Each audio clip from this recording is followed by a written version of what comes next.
Welcome back to Deep Thoughts, ladies and gentlemen. I have not done a night episode in quite a while, actually, so this is kind of fun.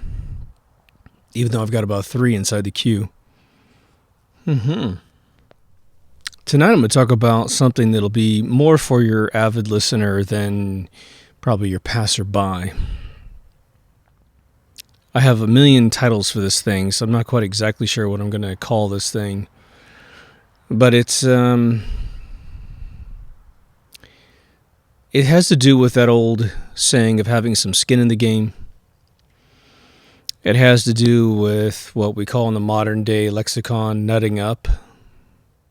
Because 2 days ago I was at my lounge and there was a guy that I guess I'd never seen him before, but talking to the owner, he says he comes by about every 6 months. All-American dude, white guy, probably in his late 40s, early 50s. Just going to give you that profile so you can kind of toss that around in your head. He's in Orange County. And we were watching some fictional thing. I can't remember exactly what we were watching, but just something on the TV. And he was sort of talking a lot. And at a lounge, it depends on what's going on inside the lounge, but we usually, typically if we're watching Game of Thrones or Westworld or something, any type of show, we don't talk all the way through it. Now, if you're sitting next to somebody and you whisper over and they seem to be receptive to your quips and your whims and your little jokes, your anecdotes, then go for it. So we noticed, it was starting to get a little bit annoying, and I could tell, like, those of us that come all the time, we're all in sync about how we handle these things. And so, luckily, the show was over. The episode of whatever we're watching was over. He stops it, and he goes into some of the conspiracy videos just to kind of see what's going on. And then here comes the sort of political platitudes, if you will, the overused sort of capitulating, give up mentality phrases, all these catchphrases I always tell you guys about that are really dangerous because it equips your mind to give up. Quips like this are, well, everything causes cancer. All politicians are corrupt. Down the line. And so you just give up. Life's a bitch and then you die. Leaving the rest of us who don't want to live that life, who know that all those catchphrases are complete bullshit, or at least it shouldn't be that way, and let's change it. So I thought this guy would run out of steam. But he was just, I don't know personally whether or not he was trying to sound smart or what have you, but he just simply could not shut the fuck up. And so I start looking over at the owner. I start looking at him, and first we just eventually just kind of started to try and correct a little bit of what he was saying here and there, because he just had a bunch of shit wrong. I mean, just watch the fucking news, man. This guy would have had everything he was talking about, litigated in a different way than what he was saying. And he says he was a registered independent, which is cool. I don't care about that. Sounds good. Right in the center of left and right. But eventually we started leaning into this guy because he just kept giving up on society. And I'm sick and tired of that shit. Sick and tired. You don't have to be involved in being part of the solution, right? You could hear about the Great Awakening and the 17 movement and all this other stuff and just simply say, you're too busy, you're suffering some other issue, and you can't get involved.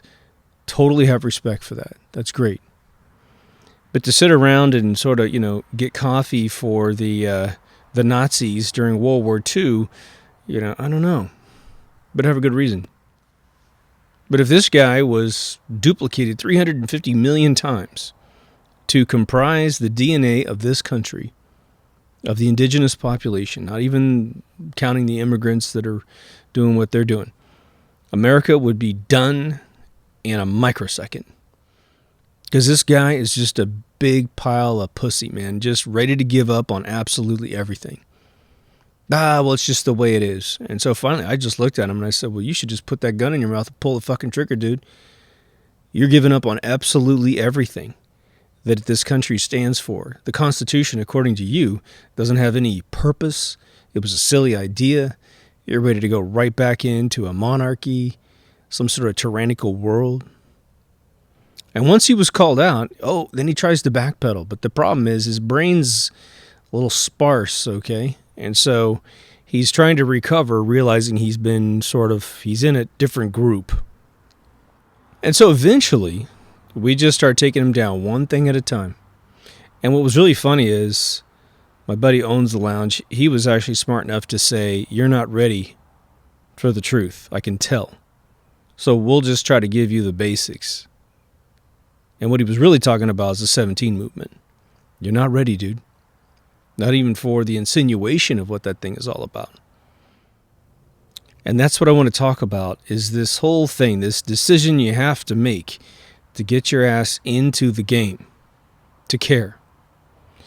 What is not important is that you activate for every single thing that's going on in the world, in your country, in your local community.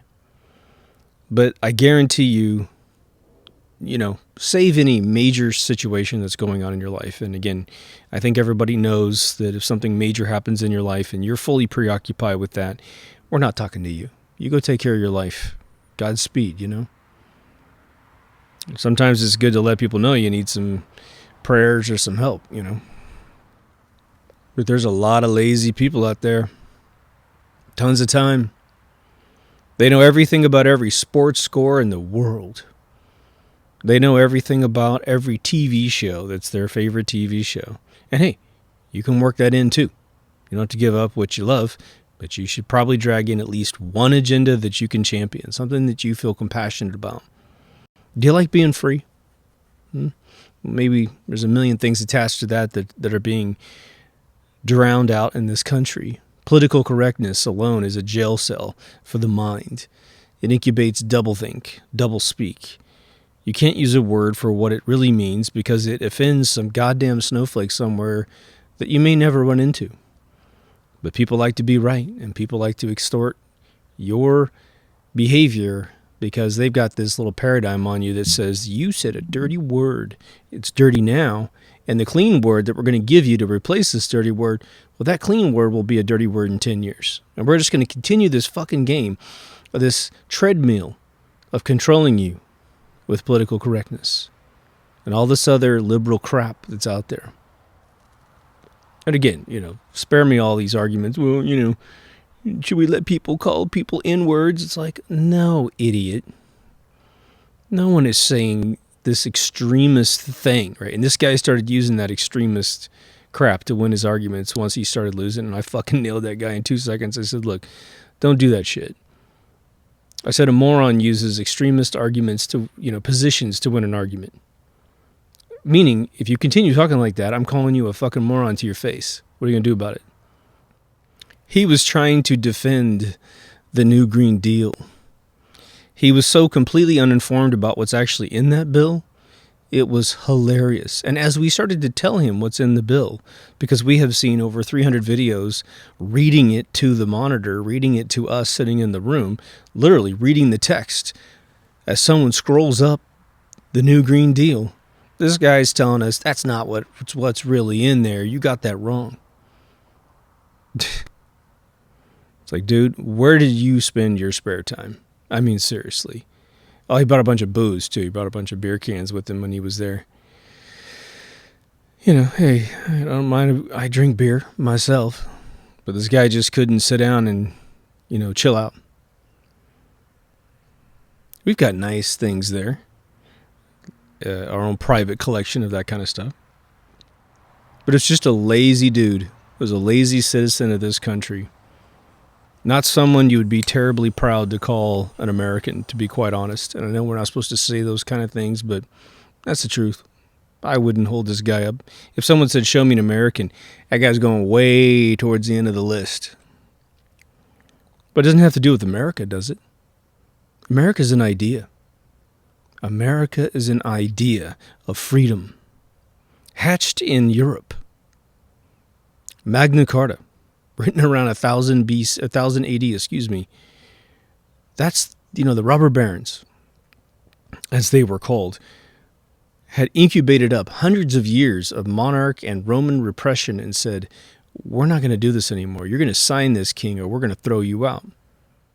And of course, the king signs it, and then he immediately starts to mess with these people, trying to take away the power. Within 490 years later, it's all back to the monarchy. There is no semblance of freedom in Europe. Until what? Well, a bunch of Masons and Templars sailed ships over to here and took this land, unfortunately, away from the Native Americans, and then away from England and France and Spain and all of Europe. And we are built out of people from France and Spain and all of Europe. And the Queen of England, of course. And now they want it back. And so they put the 16th Amendment into this country, and they've taken away the control of our monetary system. And since then, they have controlled us. And that's what's wrong. That's one of the first things that's super duper wrong with what's going on over here. But as soon as we had this experiment going by 1776, guess who heard about it, and guess who started doing the same thing? The rest of the world. Again, this isn't necessarily our super duper accomplishment, and then the world is a bunch of dodo birds. We came from over there to here. You understand? This is a world thing. Every single human being wants freedom. But because some people are afraid of the world, they're afraid of people like Donald Trump because he's assertive. They just want to have someone take care of them. Some people dig jail and prisons because they kind of get taken care of. You don't have to get a job. Your meals are there every day. As crappy as they are, they're there. And, you like a drama and adrenaline flowing through your system, dopamine and all that kind of stuff. Where there's your commissary over there for your dopamine. As far as your adrenaline's concerned, well, just stick around long enough and someone will pick a fight with you and you get all that drama. There's a point where you make the decision whether or not you're going to stand up for yourself. And then there's a decision you make as to whether or not you're going to stand up for someone else. And what I think is really interesting is that we have a bunch of people in this country right now that are willing to stand up for something, but they're so ignorant. Some of them are actually stupid, that they're standing up for the wrong thing. They are fighting for the globalists. They won't do any history on socialism, any history on the world itself. What types of governments have we attempted, and how did it turn out? If you run a country with morals, how does it turn out? When you run a country with no morals, how does that turn out? It's no mystery that in the United States of America, every single Democrat that's ever been able to be a mayor, a governor, those states and those cities go down the tubes as quickly as possible, because you know why? They're so utterly ill-informed as a human being of what the human condition requires to have a true prosperous world, that they just let anything happen. It turns into utter chaos instead of having some structure. Now, what's really difficult for some of us to understand, and I'm definitely one of them, is this position of being extremely weak. I think that being coddled makes you weak. I don't think that's a big, profound statement, right? So some people have been so coddled by their parents, their grandparents, by society in some way, shape, or form. They never had to nut up and own their own business. I don't mean business, but own their own life. Pay all their bills. They had no fallback. It's okay to have a fallback, but it's like use it when you're trying to do something really innovative, not just because you're sitting there and you're alive. But now, what do we consider ourselves in the Great Awakening? We consider ourselves fairly, I guess the best way to say it is we are far more enlightened We are a far more enlightened version of ourselves than we were before the awakening. That's what it's all about, to be woke. And now, just to put a fine point on this, I noticed that the memes are going around now trying to demonize and trivialize being woke. It's starting to become a little bit of a dirty word, like, oh, you're one of those woke people. It's like, oh, what are you, one of those comatose people? Because, yeah, I'm woke as fuck, motherfucker. Again, there are channels all over YouTube. I see dozens and dozens of them every single day, usually, that are trying to sugarcoat all this stuff for the masses, and I celebrate them 1,000%. Your Pursuit of Truths, your STG reports, your Red Pill guy, that 666 dude, he always has his chest exposed. Although he's pretty deep thoughty, I think. He keeps it pretty raw. But there's a lot of channels out there trying to boil it all down, no swear words, none of that stuff, because they really do want it to spread downward. And I think that that's extremely important and vital. I wouldn't change a single hair on their head. I hope they keep doing it. Pursuit of Truth is probably one of my favorites, but the Red Pill guy is kind of growing on me as well. And the 666 guy, he's just straight up brilliant. He has earned every single subscriber he has. His late minute videos are just truth bombs. Amazing. I forget his whole name because it's some bizarre handle. Just look for a guy with long hair like me, but it's brown. And he wears round sunglasses, and he's wearing a leather jacket with his exposed chest between his jackets. Kind of cool. Every once in a while he'll wear a shirt. There's all kinds of weird symbolism in the background, but I think he's a good dude. And there's a ton more. There's a ton more I'm not mentioning, so if I didn't mention it, doesn't mean I don't love him. What I consider this to be is sort of one of those, special ops, Navy SEAL, Ranger, Special Forces kind of briefing rooms, or even debriefing room. If you made it to this show and you're still watching, you've got scars already. You've been in these conversations 1,000 times with a ton of people. And you've won some and you've lost some. But you keep going because it matters to you. You either have children and you're fighting for their future. Perhaps you're young enough to fight for your own future. You're a grandparent and you have some grandkids you're trying to fight for. Or you just have a moral base and you want this planet to have the best chance it possibly can as a society. One of the most painful things that happens to me on a weekly basis, I should say, is tuning into old television and seeing how wonderful the world was back in the day. Especially that show, What's My Line? Amazing. This wasn't Leave It to Beaver, where people criticized it for being too optimistic and too unrealistic. It isn't maybe a Twilight Zone that's so wild, demented, and twisted that people can't take it seriously. But a good What's My Line, other shows. But you have to understand, when you have these shows on TV that have decent substance, fantastic actors, fantastic scripts, they really go someplace sometimes. And then the audience has to watch it, otherwise the show goes off the air. We were a better place when I was a kid. And that's just the 70s, man. I've said it 100 times on this show. Fights when I was a kid. From even gang on gang. Just watch the movie Warriors, released in 1979. I know I just went over this maybe like 20 episodes ago, but the idea is that the gun in the movie was a big deal. The gang, the Rogues, had a gun, and they shot Cyrus at the beginning of the film. All the other gangs chasing the Warriors down from, was it the Bronx to Cody Island? They just have fists, baseball bats. I mean, they're not there to murder you. They're there just to disable you. And now the world's kind of gone insane. Murders in Chicago are just out of control. Again, murders all through the Midwest are just wild. I mean, LA is a tame beast compared to Chicago. Brazil and Venezuela, my God, they're just murdering people because they hit 20. I mean, it's just unbelievable. And so we can see what a socialistic country turns into. We can see.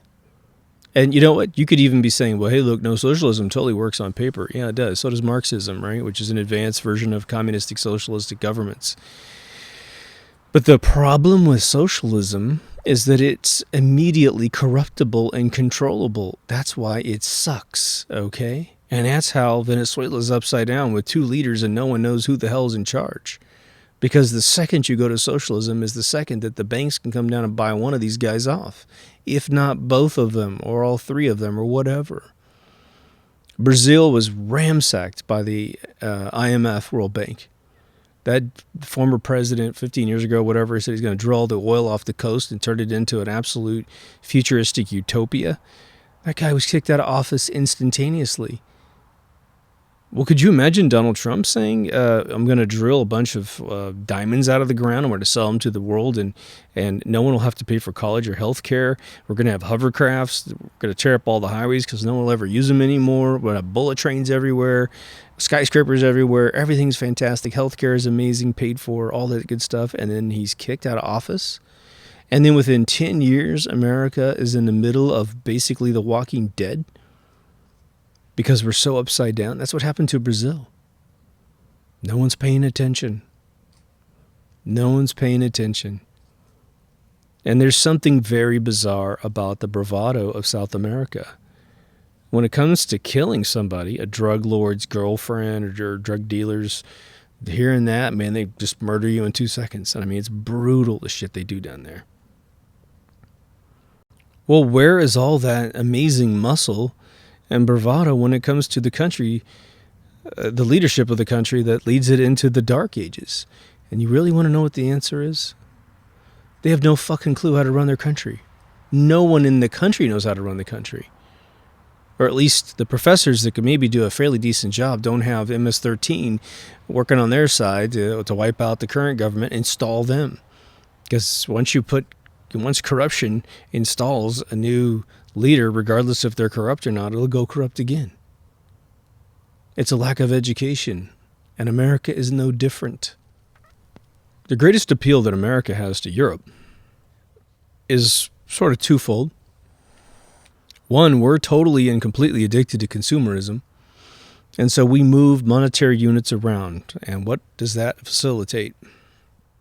Well, that allows those who control it all, the manufacturing of it, to be wealthy and in control. Imagine we stop using euros, dollar bills, yen, I forgot what the others are called, all the dinars and all these other, we just stop using that and we start using something that they don't control. Some digital currency they have no control over whatsoever. Well, they'd be completely disbarred from participating in the overall direction of this planet. But like I said, towards the beginning of this whole first season of this show, that's why it's imperative that we figure out, all of us, how to run a great country, how to not be manipulated by issues so that we lose our way. Right now, there was I forgot your name. I really apologize. One of our listeners came onto the Facebook group, and she said, could you please do an episode about this whole abortion thing? And I'm like, oh my God, you got to be kidding me, man. The abortion thing, I definitely have my opinion, okay? It's been exaggerated up and synthesized up and aggravated up to be a presidential issue because they know that Donald Trump is more of a pro-life guy than a pro-abortion guy. But he just came out the other day and had problems with this Alabama, zero abortion thing, which actually isn't true. There's actually one in Alabama, you will not be charged if you actually do it. And I think that there are some loopholes that you can get one. So it's been greatly exaggerated, but it's still there. And then you have 13 liberal states saying you can kill a kid who's 9 months old. Wow. Unbelievable. Again, if the Democrats were in charge of the world, there'd be no more children would be born who had a medical condition that was diagnosed in the womb, especially not Down syndrome. All the Down syndrome kids could be completely wiped out. Could be, right? I saw an article today by a woman. It's a very unique situation. But she said, my mother was raped, and that's how I exist. And she goes, I'm really glad that my mother went ahead and carried me because I really enjoy my life. When I was in my church, way back in the late 80s, I was shocked at one of the very first sessions I ever listened to in the youth room with the kids. I'm like 18 years old. And this girl came in and she said, I have my son who's out there in the daycare section of the church. This is like a Wednesday night, I think. And she said, I was basically date raped. That's how my kid exists. And, I could see that she was still traumatized thinking about it. And essentially it was a former boyfriend, or maybe it was a boyfriend, that was basically not listening to her say, I don't want to have sex for the very first time in my life right now in this car. And he forced himself on her. I mean, what kind of dude can do that? It's just nuts, man. You're not looking at a guy that could perform that. But she kept her kid. So I've seen that happen too. And again, she knew who this guy was. I don't know about the woman who did her own article about this. But there are definitely situations, and I'm really not trying to express my opinion here, but a complete stranger pushing himself on you has got to be one of the most revolting things possible. And if you're now carrying the child of a person who you would probably stab through the head if you had a chance, I understand. I do. But today we have these day after pills, right? If you've had sex and you didn't want to have sex, you can take this little pill and you will not be pregnant. And there most likely will never be a heartbeat. And there most likely will never be a soul attached to this piece of flesh on the inner wall of your uterus. It just won't happen. But I'm not, completely familiar with all the issues that people are debating. But you can't win with an argument like that. You can't. If I took any position whatsoever, and I don't really think a human being can necessarily take a position. I do not believe, my only position is, kids past. I have a friend of mine, okay? I have a friend of mine who I idolize. He's one of the most significant people in my life. And I have been idolizing this guy since I was 11 years old. And I actually was admiring his things when I was 9 years old. Didn't even know it. But he was born at 6 months. And so he is one of the most amazing individuals I've ever met in my entire life. And he was born 6 months old. From his mother. Out. Boom. I don't believe his mother smoked or drank or did anything. It was a very religious household. It just happened. And he, by all stretch of imagination and measurement and quantifiable judgment, this man is an amazing man. 100%. But what if this whole thing were to be incubated up, not only legalized, but encouraged? We would lose some amazing souls. I mean, how many times, and I'll just end it in this particular section on this particular note, how many times have we had shows on TV, both comedies and dramas, where you have a Down syndrome kid who's mildly Down syndrome. He's still there, but he or she is cute as a button, fully functional in society. And you see them all the time at department stores. You see them in fast food places from time to time. They're fully functional and they love their life. They've been given a purpose. They're damn good at it. And just imagine all these kids just disappearing because there's this huge encouragement. Well, you got this situation. Might as well just, get rid of it. And obviously some people would jump at that and some people wouldn't. I don't think killing kids is a good way to be promiscuous in life.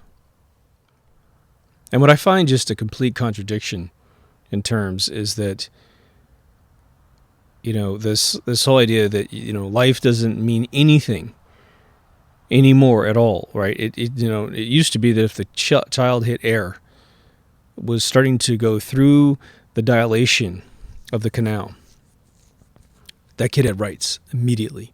Now, 13 states, nah. And they're trying to push it in all the rest of the states, right? The all 37 other states are trying to get this whole thing to happen. But now we can have this situation where people reach over the fence and they force your child to be vaccinated. Whoa. Unreal. Unreal. Now, I used to know the number on this, but I think we can have a fairly decent discussion without the actual statistics, and some of you will know this right off the bat. But there was an interesting metric I saw once, probably about 10 or 15 years ago, that the number of people in any society that actually participate in a war that defends the people from being taken over is actually very small. It's not even remotely the overwhelming majority of a country. And I believe one of the wars they were talking about was the Revolutionary War, and it was just so small, I couldn't wrap my mind around it. I had to go look it up, and the numbers were really small. And so we can accomplish great things with just a few warriors out there. But now there is a catch-22 with this formula. The Depression did something very interesting to the United States of America when you compare it to a cause like freedom. This entire country was, other than a handful of oligarchs and whatever rich people, I mean, we're talking about a fraction of a single percent, didn't feel problems from 1929 to basically 1945. Some people profit off war and all that stuff, but your average citizen, we made what was called depressionware.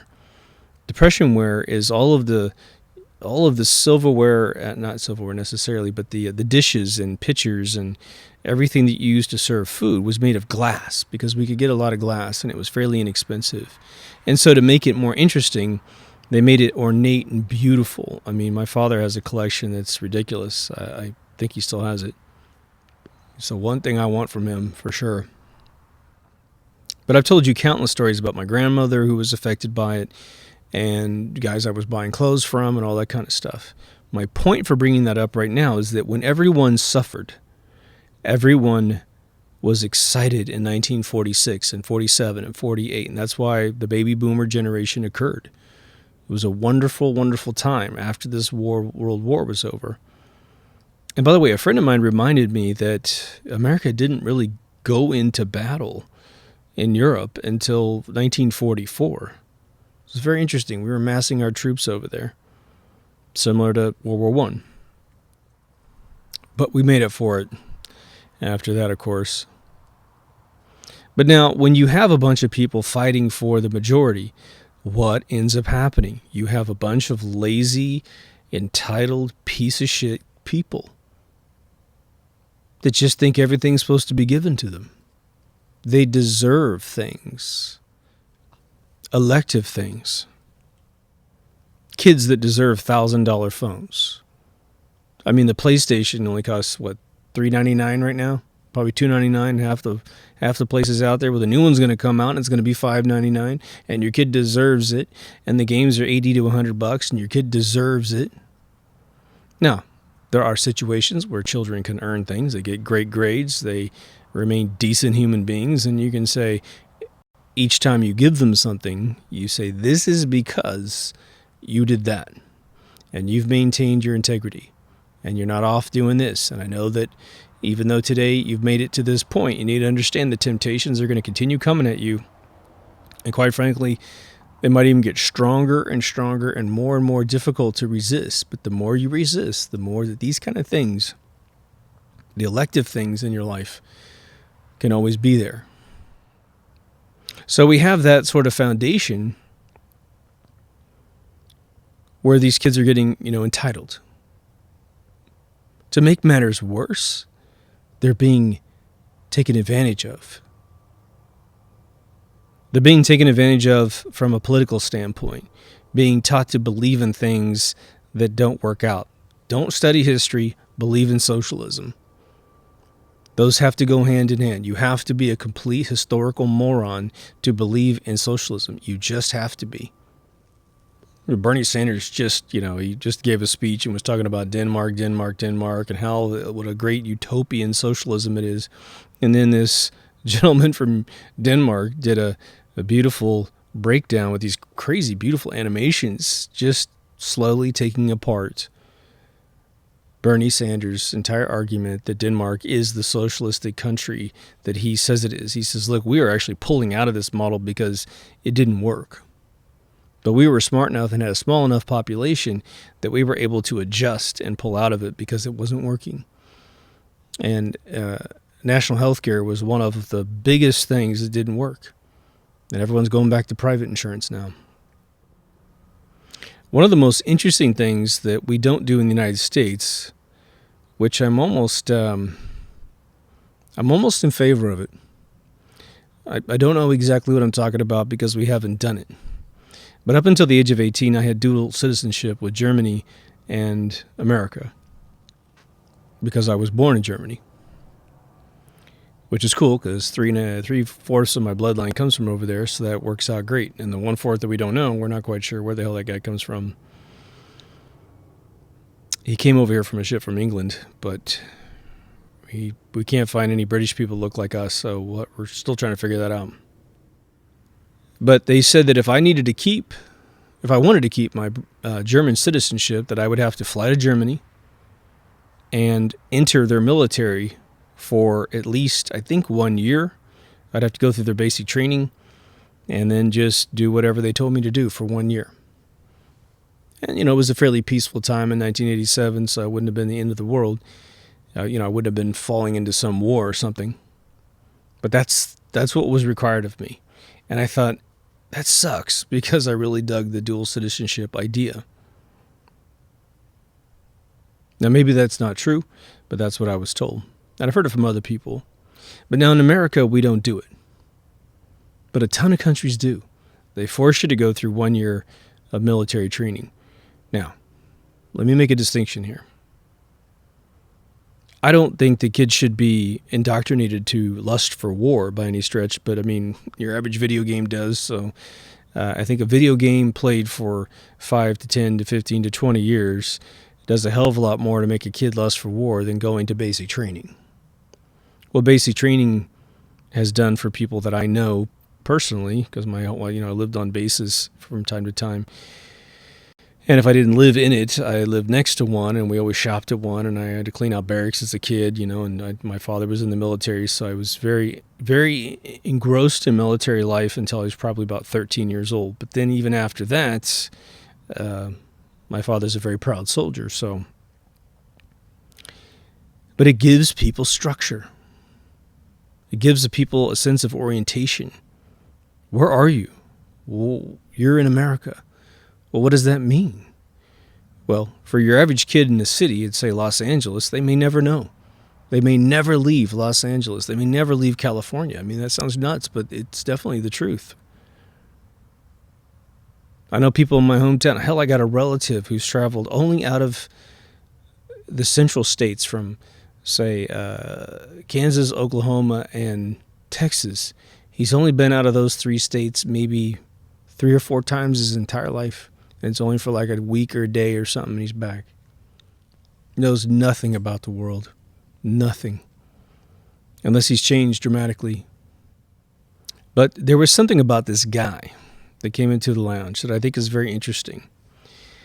What he had done is build a little comfort zone around himself such that when he looks through his reality distortion field at the world, he always sees either some futile algorithm of, well, there's no point in me trying to do anything different, or it's roses or bullet cherries out there. It's not. It's so not. I've had some conversations with friends of mine recently and some new acquaintances of mine who have spent years and years living in other countries, traveling the world. And one of them said to me recently, America's the freest, most amazing place in the entire world, but we are told exactly the opposite. And the countries outside this world are told the exact opposite as well. They are told that we are living in a cage of whatever, and they live in the freest place on planet Earth. Now, part of that might sound nationalistic, right? I would say that would be a very nationalistic thing to say for a person who would believe that, having never traveled out and never having lived a year here, a year there, working with the people in these different locations and finding out how much tyranny is still alive, how much communism is still alive, how much socialistic tyranny is still out there. Now, I've told you guys in videos that may or may not be out at this point, I probably have, God, like 5 or 6 in the queue right now, that I will force myself up to a point to kind of keep tabs on how Brazil is doing, how Argentina is doing, how Venezuela is doing, how Mexico is doing. They're my neighbors to the south. And everyone I meet from those countries that come here are usually the nicest people on planet Earth. And so when I see the utter chaos down there, the violence and the death, it frustrates me. It breaks my heart that these people have to leave their indigenous country to come here. And boy, they're happy to be here. They don't have to look over their shoulders, because their local police department will snatch them and hold them at ransom until their family pays whatever those people think they have in the bank.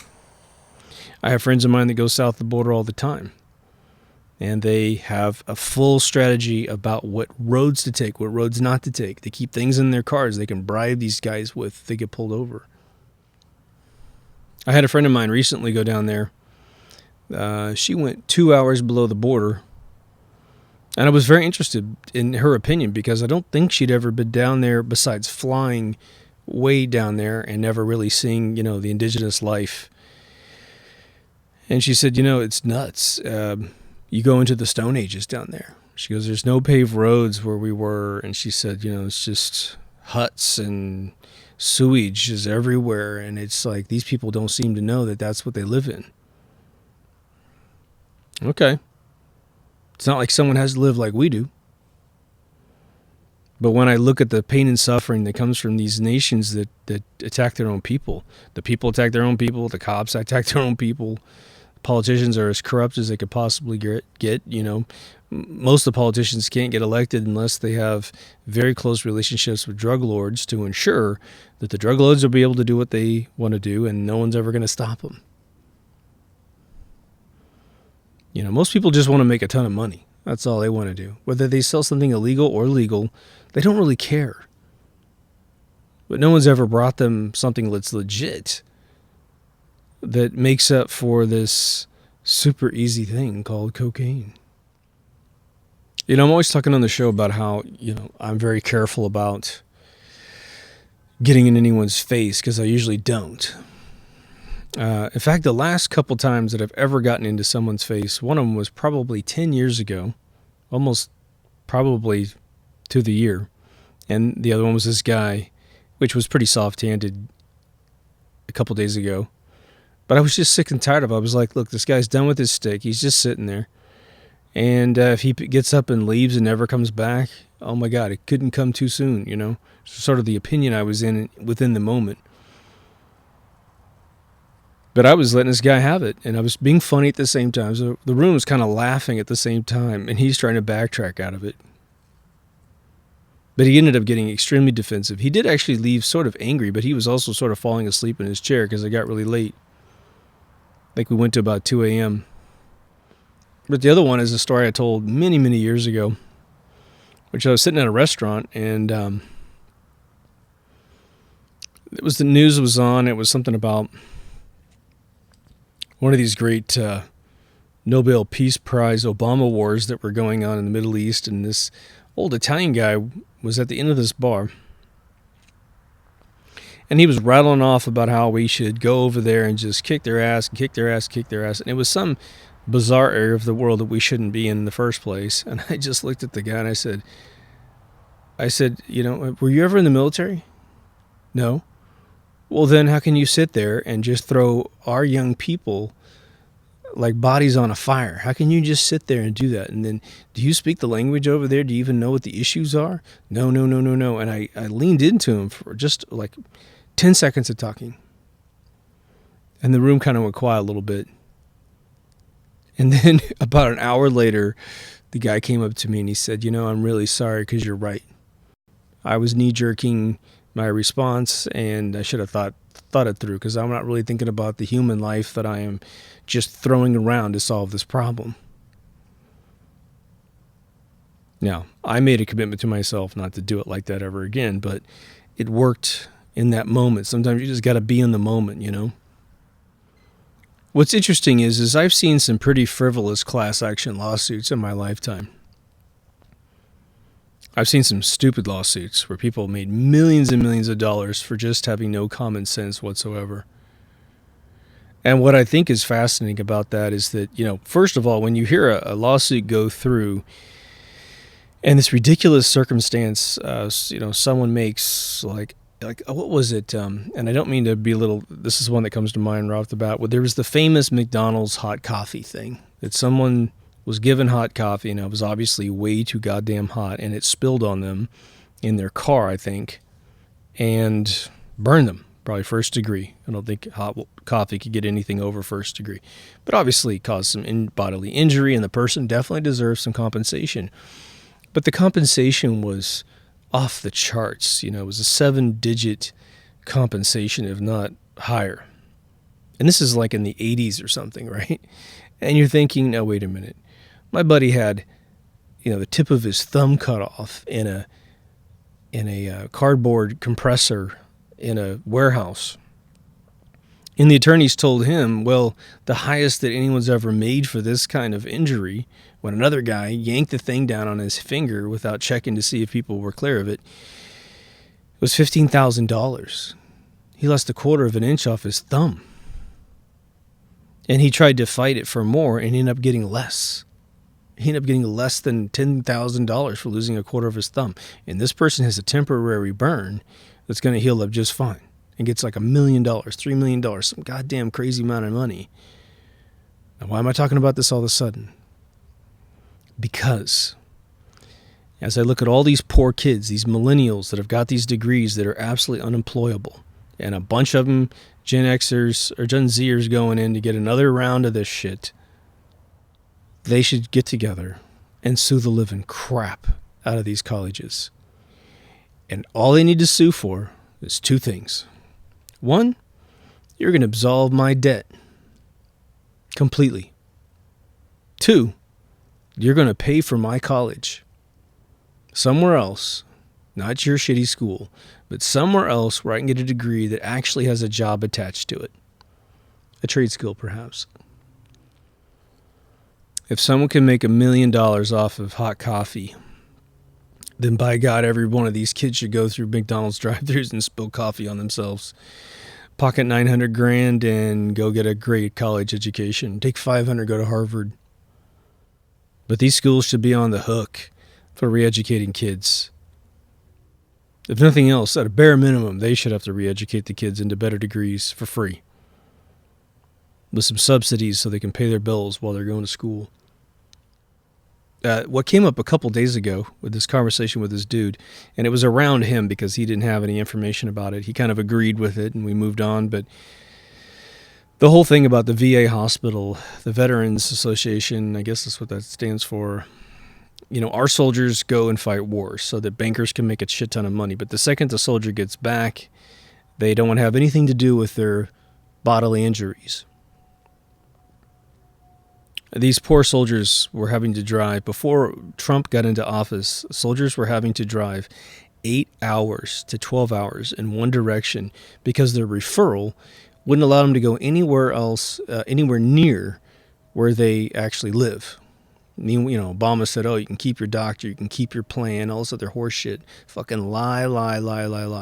The fact that anyone can support that piece of shit human being is beyond me.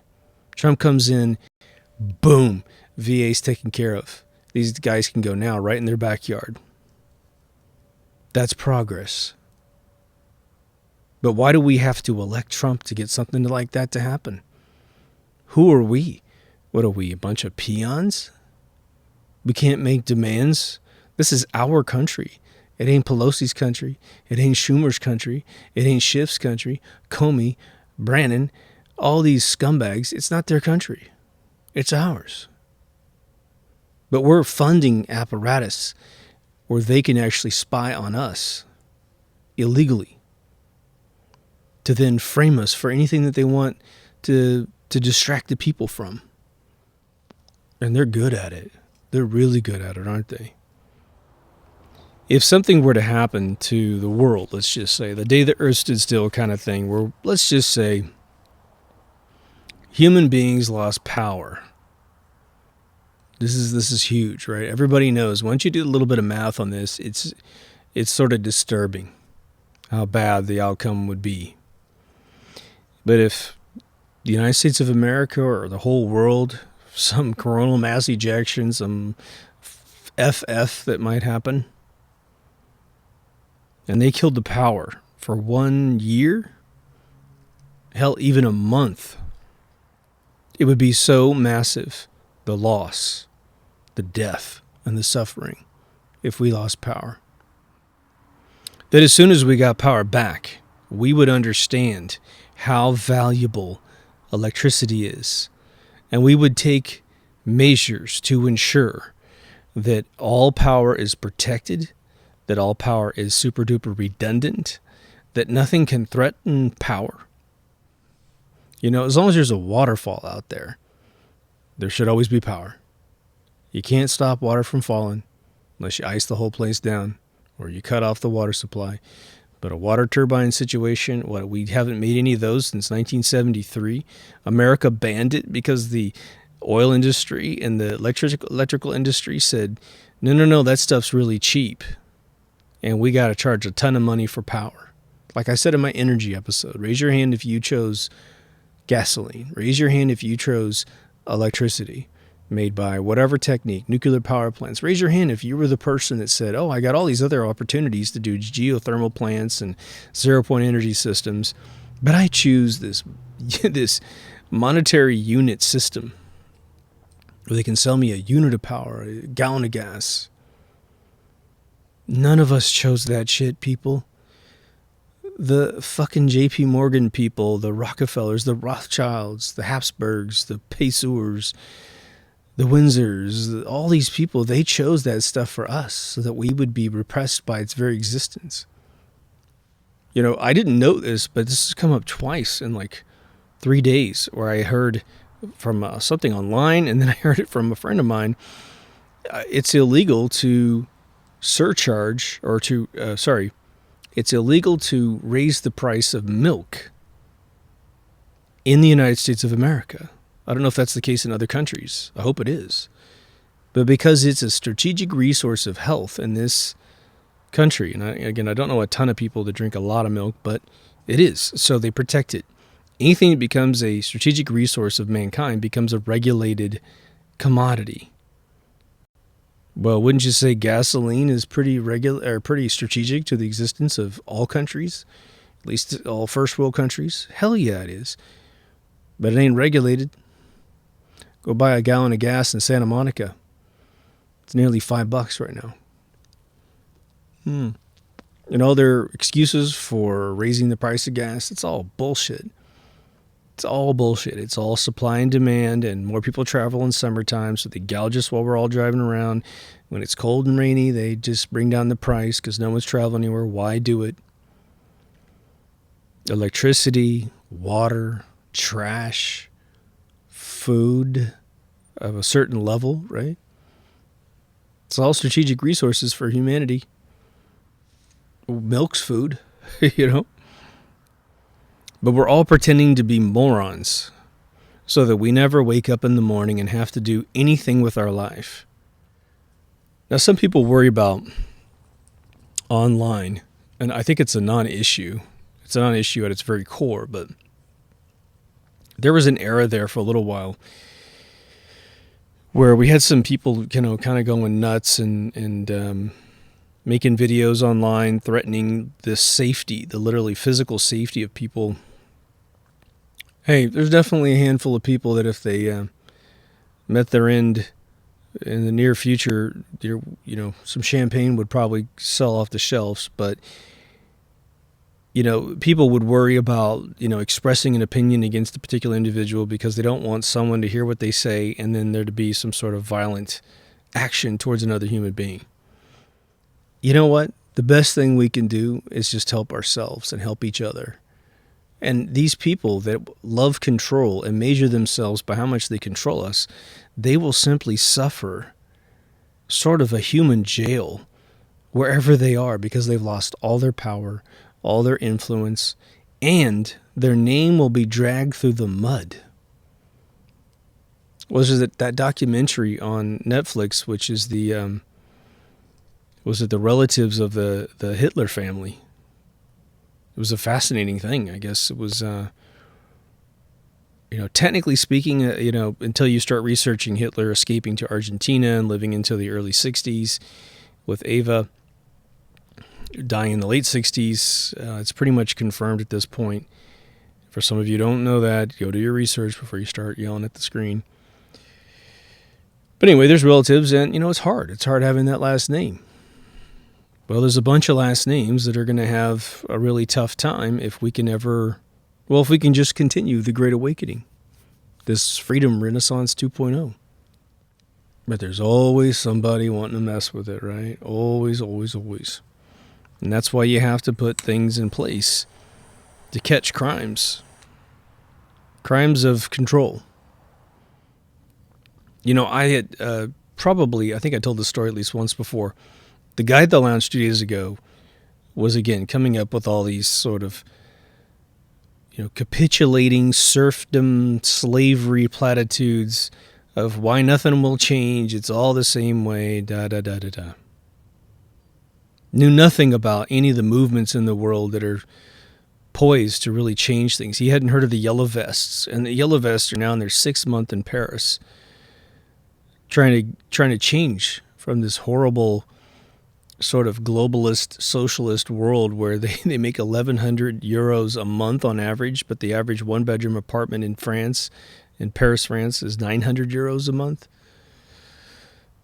And their money gets taxed 50%. So it's like, I don't even know how these people survive over there. I don't. But just prior to Trump getting elected, there was a guy in there who I believe is an attorney by trade. I don't see him very often. He comes about once a year. But for this particular stretch, he was coming in. He was here for about 3 weeks. I think he's from upstate New York. But he comes and immediately comes to the lounge. A very nice man. But he had all these sayings about how Hillary was going to throw the election. And we all had that instinct. We all knew that she was part of the deep state, and the Bilderbergs had chosen her. And she was the one who's going to make it. When we watched everyone bawl their brains out on the news, for God's sakes, even Fox was shocked that she didn't win when they're supposed to be supporting Trump because they're such a right-wing organization, right? But I laid into this guy a little bit, and I said, look, you're just giving up on everything. I said, so I told the guy, I said, are you going to come in here after Trump wins and take all this crap back, all this capitulating, give up, pussified approach? And this guy's probably in his mid-50s. And there's just that generation. I don't know if it's just a baby boomer thing or what it is, but they've been so conditioned to give up. It's nauseating. And I don't know about you, but I'm done. I'm done hearing that crap from people. A young person, I'm not talking about that. A really, really old person, I don't, they have their ways and, they're not in the game. Doesn't matter. A child will hopefully get in the game at some point, but hopefully a child will inherit a great world. But what if the Great Awakening completely succeeds and all my objectives on this show completely meet their fruition and all of you guys and gals work together with each other and whatever resources you have, and this world turns out to be a great place? How do we keep our kids understanding what we did? It's super difficult. I think the one gigantic mistake that America made to mess up the whole fucking place is to spoil their kids. That's what I heard when I was a kid. Well, I wanted to give my kids everything I didn't have. Don't do that. Now, if we're talking about your parents beat you, yeah, don't beat your kids. Yeah, that's a pretty good start. But buying them a bunch of shit because you were poor. But Donald Trump put all of his kids on a $500 per diem credit card a month when they went to college. If they wanted any other money, they had to go work for it. There's a lot of people running for president in 2020 in America whose kids are gigantic pieces of shit. Criminals. They have charges on them that would shock you if they ever came on your kids. But these kids, potentially, if we don't nut up and fix this place, their kids are going to go scot-free because they're related to somebody who was in office. We've seen it our whole lives, haven't we? But one of the candidates running for office who's a pedophile, his son was caught with a crack pipe and some drugs and all this other shit. And the police just simply said they're not going to press charges. Found some loophole, some reason in the books because his father was in the White House. Wouldn't you love that? Wouldn't you love your kid to just totally get off scot-free? You know, my family, we had one guy that committed he's a teenager, so he was a minor. And with one of his other teenage friends, he was, this is back in the 60s and probably the 60s, early 60s, and he had done some petty crimes.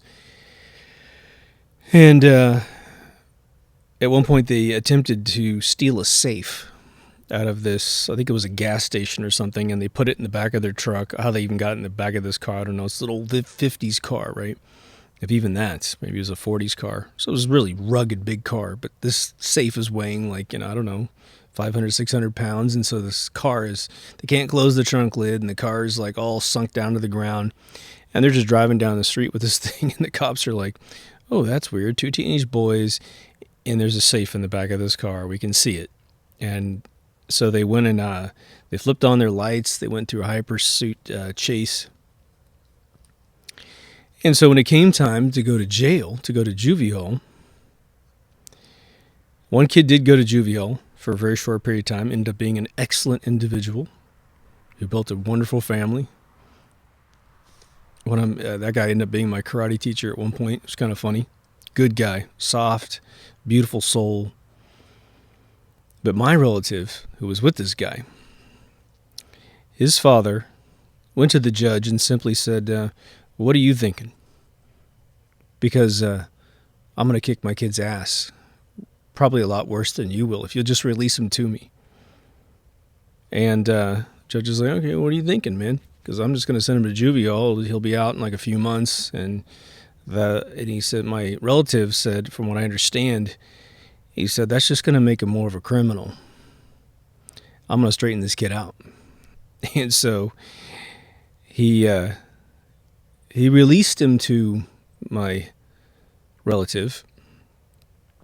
And my relative gave his son a ticket, a bus ticket, and a little bit of money, and said, you're going to go to the East Coast. I think it was like in New York or something like that, but he got on a boat. And he said, you're not to come back until you go around the world, and I'll cover your bus ticket when you land in San Diego, or wherever the hell it was, or San Francisco, and you're going to be able to take a bus back home. And so he ended up being a ship's mate on this boat that went around the world, and I don't know how he pulled this off, but he went all around the world, ended up stopping in Europe, and he's got no money. He was given no additional money, so he had to do all this by himself. Well, the kid was a really smart guy, and he was sort of bored with life, which is why he was doing these crimes in the first place. But the kid turned out to be an uber genius. His kids are geniuses. He ended up speaking fluent German and technical German. He ended up speaking fluent Japanese and technical Japanese, which I mean scientific Japanese, so how to be a chemist in both America, Germany, and Japan. And he's the one that ended up running one of the largest pharmaceutical companies for 20 years. But had he not had his ass kicked and thrown around the world to get his shit together, to suffer, and to see what the world was all about, and to see how privileged he was, and how much freedom he was going to be given up if he were to continue down the line of being a juvenile criminal and then a real criminal as he got older. I don't know what he would have turned out to be. I don't know. He's a smart guy. But maybe he would have been like one of my best friends from high school, who was also probably one of the smartest kids in the entire school, if not the smartest kid in my class, who ended up getting shot and killed by a drug dealer because he was so smart. He turned to crime to keep himself entertained. And after school was over, I guess he got involved with running drugs, and eventually someone caught up with him and killed him. A very close friend of mine. Very sad situation. Everybody thought this kid would just go off to be something massive, you know. Nope.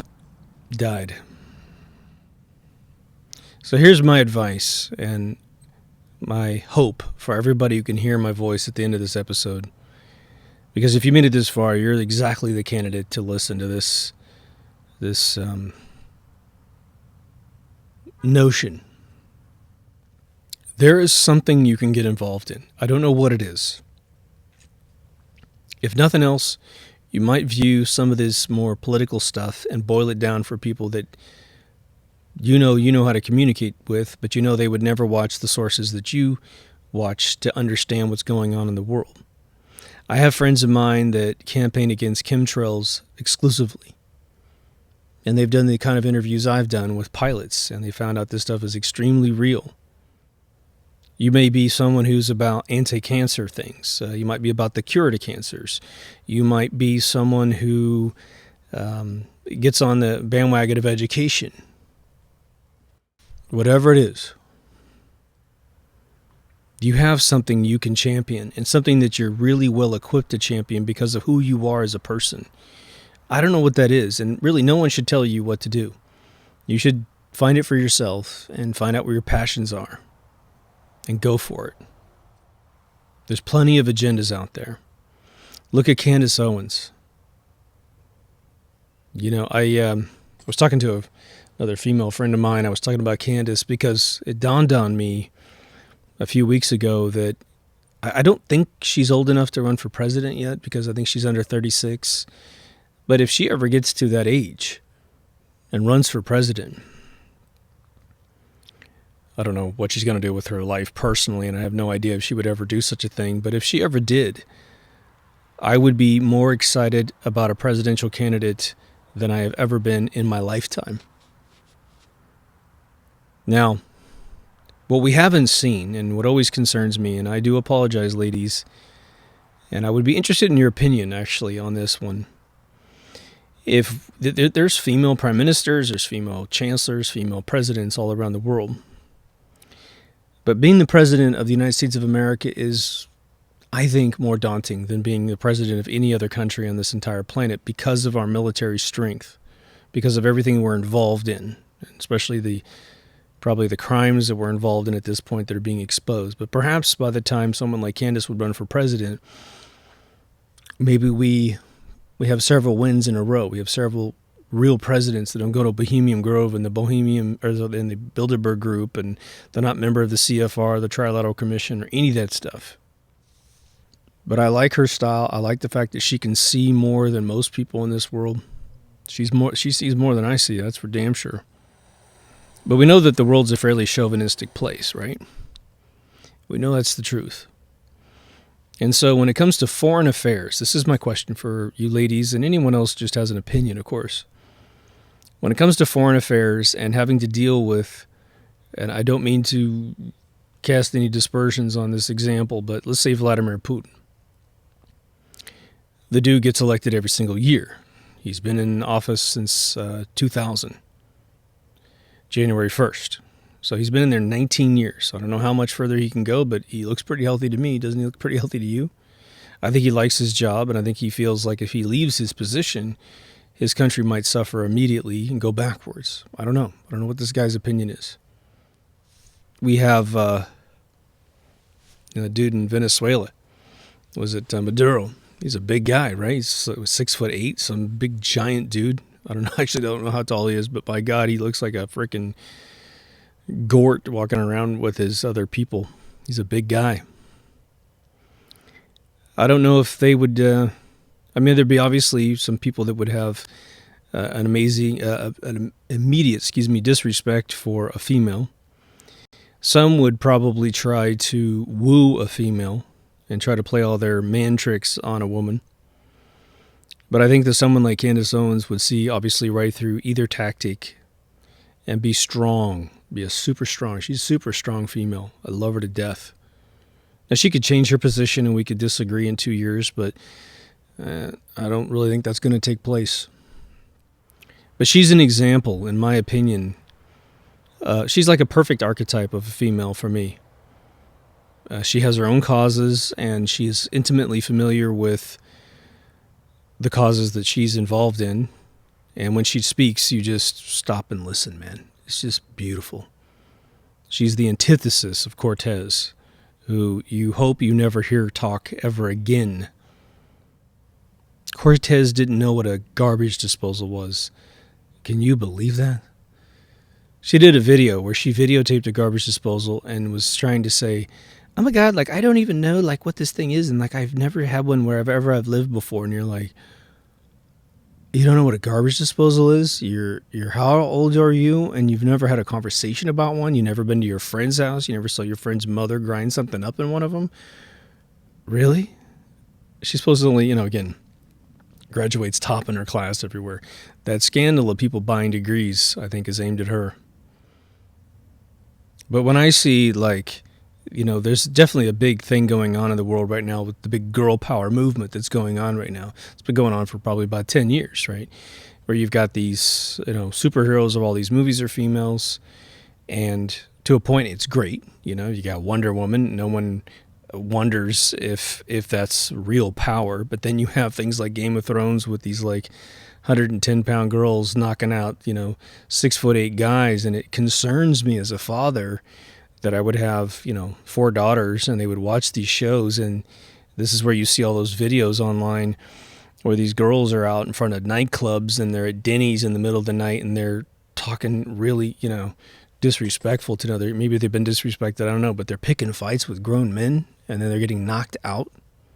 And, then Game of Thrones all of a sudden is like, well, those girls were able to stab a whole, like one girl is able to kill 100 guys in some battle. And it's like, you don't have a dragon to ride on, okay? You're just a mortal human being and you need to respect what you're capable of doing. So take the brain power. I mean, there's women that can knock a guy completely out. Don't get me wrong. But confrontation is sort of a last resort for any modern civilization, right? So this is what I love about Candace Owens, because if her brain was turned into a robot that could fight, I don't know, was that giant robot, man? I mean, that thing would be a Decepticon. I mean, she is just phenomenal. She has picked the things that she knows a lot about, and she's championed them to a point where she is now a formidable opponent for anyone trying to keep these lying narratives alive about the urban America. And she, in great part, has freed the blacks of America, And I've said it once, I'm going to say it again. I use the term black because I don't really buy into the African American thing. One, most of the blacks in America are mixed with the Caucasians, okay? So I don't really like black because no one's really black, but, these people are Americans. They're not they're from Africa, but I'm from Europe. I'm not a European American. My family's been here forever. They've been here forever. And to see them take charge and kick ass and take names is just the name of the game, baby. I love it. So anyway, I think you feel me. There's just going to come a time when we got to get in this game. And I hope that everyone finds that thing that you can get involved with. And you probably should limit yourself because you only are one human being. And you can rotate through them. 1 year you go for chemtrails, and then when you go for drinkable water without fluoride in it. Next year, something different. But you can stick to one thing. So anyway, if you haven't been to deepthoughtsradio.com, please go. There's audio, video. There's a locked Facebook group. There's a Twitter account.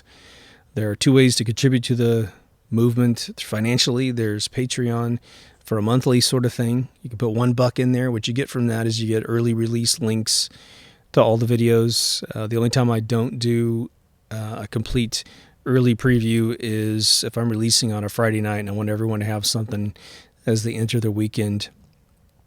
I still put it up on the Patreon the second I start uploading, but I'll usually upload that video to immediately go public.